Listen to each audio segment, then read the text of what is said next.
Ready? 5 seconds.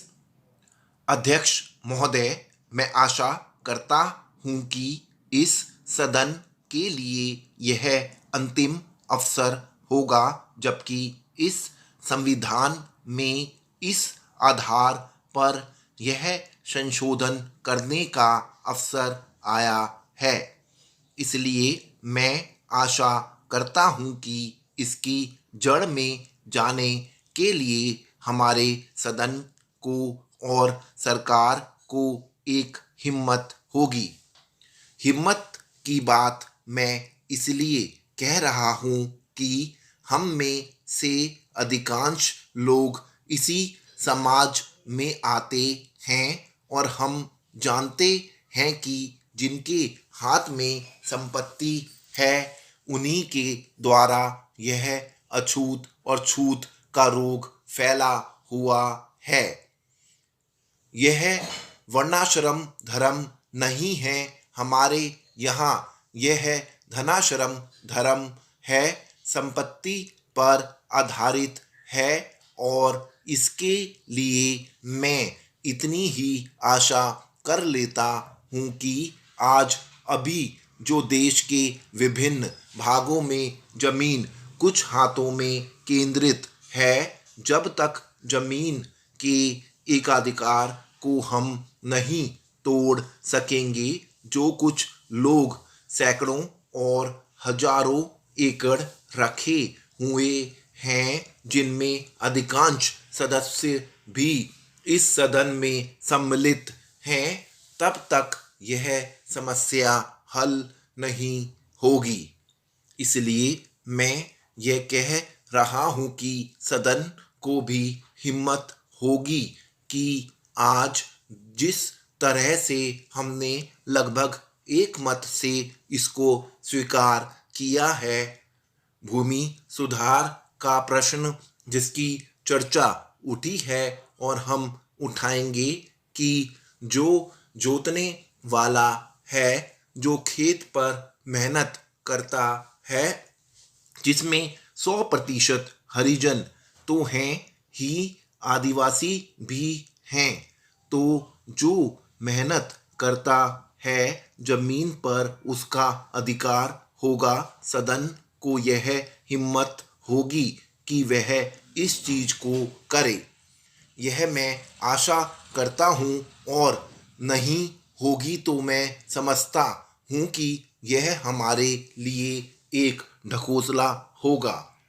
यही आग्रह मैं सभी लोगों से करता हूँ कि भूमि के प्रश्न को सुधारे बिना अछूतोद्धार नहीं होने वाला है और ना राष्ट्रीय उत्थान होने वाला है। मैं चाहता हूँ कि वह शांति से हो, इसलिए मैं यह आग्रह कर रहा हूँ। नहीं तो अशांति फूटेगी, लेकिन हम चाहते हैं कि शांति से हो। इसलिए मैं फिर आग्रह कर रहा हूँ कि दल और पार्टी की दीवार तोड़कर हम इस प्रश्न को लें और केंद्रीय सरकार भी हिम्मत करे। प्रधानमंत्री प्रतीक्षा में ना रहें कि कुछ लोग और इधर से चले जाएंगे तो वह करेंगी और लोग जाएंगे तो वह कठिनाई में फंस जाएंगी। इसलिए मैं कह रहा हूँ कि यह अवसर है। अध्यक्ष महोदय, वे हिम्मत करें जिससे देश में जमीन जोतने वाले को मिले और जो मेहनत नहीं करते उनसे जमीन लेकर उसका बंटवारा कर दिया जाए। मुझे आश्चर्य हुआ जब मैंने इस प्रतिवेदन को आरंभ से अंत तक देखने की कोशिश की और इसमें अंग्रेजी का इतना समर्थन मेरी समझ के बाहर की बात थी।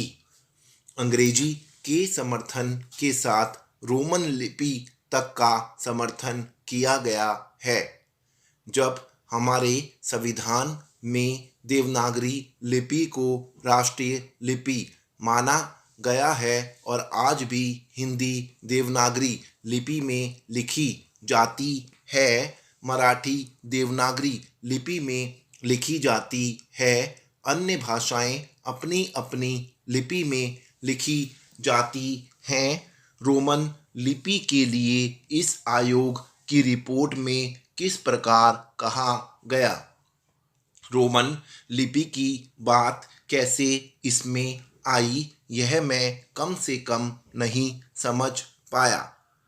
पर एक बात देखने योग्य है कि अंग्रेजी का इतना समर्थन होने के बाद भी और कई विदेशी विशेषज्ञ इस आयोग के सदस्य होने पर भी अंत में उन्होंने भी माना कि अंतोगत्वा शिक्षा का माध्यम प्रादेशिक भाषाएं होगी।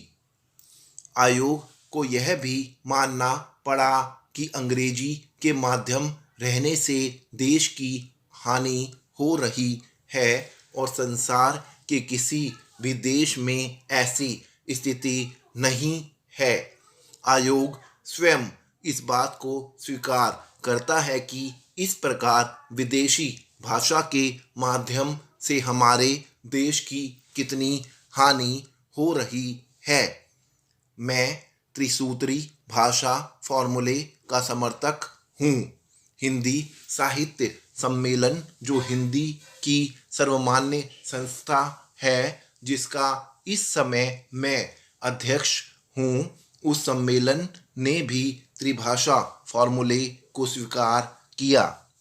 यद्यपि हम यह उचित समझते थे कि द्विभाषा फॉर्मूला रहता एक मातृभाषा और दूसरी राष्ट्रभाषा, लेकिन हमें इस बात का भय था कि यदि द्विभाषा फॉर्मूला रहेगा तो मातृभाषा और अंग्रेजी रहेगी। इसलिए हमने विवश होकर, प्रेम से नहीं, उत्साह से नहीं, बल्कि लाचार होकर त्रिभाषा फॉर्मूला स्वीकार किया कि मातृभाषा रहे, हिंदी रहे और तीसरी भाषा अंग्रेजी या कोई भी दूसरी भाषा रह सकती है। कहा जा सकता है कि हमारे यहाँ अभी स्नातकोत्तर पढ़ाई के लिए पर्याप्त साहित्य नहीं है। बड़ी गलत बात है यह। अभी सरकार के द्वारा ही कुछ महीने पहले यहाँ पर एक प्रदर्शनी हुई थी।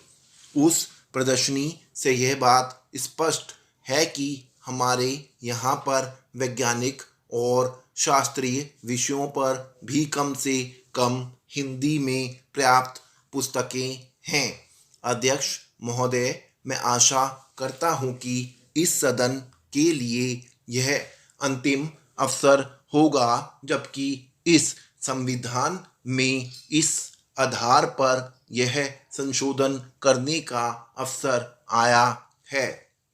इसलिए मैं आशा करता हूँ कि इसकी जड़ में जाने के लिए हमारे सदन को और सरकार को एक हिम्मत होगी।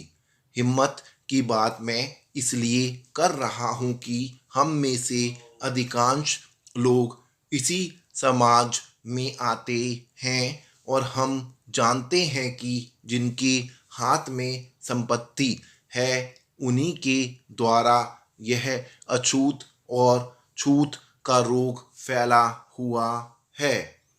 यह वर्णाश्रम धर्म नहीं है।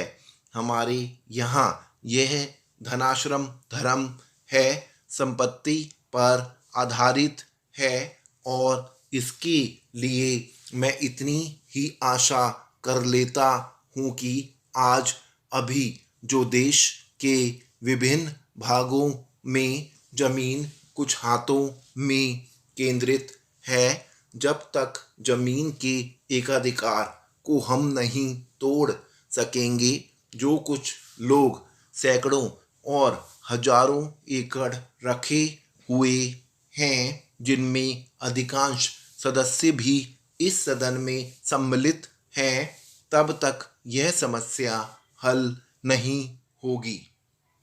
इसलिए मैं यह कह रहा हूँ कि सदन को भी हिम्मत होगी कि आज जिस तरह से हमने लगभग एक मत से इसको स्वीकार किया है। स्टॉप।